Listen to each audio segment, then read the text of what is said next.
আসসালামু আলাইকুম। এটা আমার ছোট মেয়ে সাথী, এটা লোকে ছোট মেয়ের ছেলে। বরিশাল নলসিটি আপনার রাজপ্রাসাদ গ্রাম, ওই গ্রামের জহিল মাঝি নামে হাবিব মাঝির ছেলে, জহিল মাঝির সন্তান ঢাকা থেকে আমার মেয়েটারে এইটের থেকে বাগাই নিয়ে বিয়া কইরা একটা বাচ্চা হয়েছে, একটা মেয়ে মইরা গেছে। মেয়েটার মাইরা ফেলাইছে তারা। তারপরে যেই বাচ্চাটা দিছে, এই বাচ্চাটা আমার ঢাকা নিয়ে আসছি ওর জন্য নিয়ে এসেছি। ওর পর থেকে আজকে 2 বছর উপরে হয়ে যায়। এই জহিল মাঝি কোনো খবর বার্তা নেয় না। জহিল মাঝির বাপেরে ফোন দিলে আমার উল্টা পুল্টা গালাগালি করে। আর আমি একটা জিনিস জিজ্ঞাসা করি যে এখন তারেক রহমান এই দেশের সরকার হয়েছে, এমনকি বিএনপির কি তারেক রহমান কি বিএনপির নেতাকে কি এত বড় ক্ষমতা দিয়ে দিচ্ছে যে বিএনপির হুমকি দেখায়, হ্যান করে ত্যান করে, গ্রামে গেলে মারবো ধরবো, মেরে নিয়ে যাওয়া সাহস পেতেছি না। আজকে 1.5 বছর ধরে আমার মেয়েটা অসুস্থ। এই বাচ্চাদের কোনো খবর বার্তা নেয় না।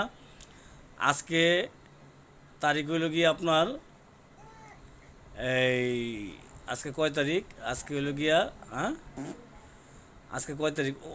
18 তারিখ। আজকে মে মাসের 18 তারিখ। এই 18 তারিখে আমি ফোন দিছিলাম জহিল মাঝির বাপেরে। জহিল মাঝির বাপে হাবিব মাঝি আমার সাথে কথা বলছে। কথা বলার পর আমার আন্দাগুন্দি গালাগালি করছে। তারপর আবার ফোন দিছি জহিল মাঝি হাবিব মাঝির ভাই হইয়া, ছোটো ভাই হয়ে আমার লগে কথা কইছে, আমার অন্যায় মন্যায় দেখাইছে, আপনি মেয়ে এইটা করছে ওইটা করছে।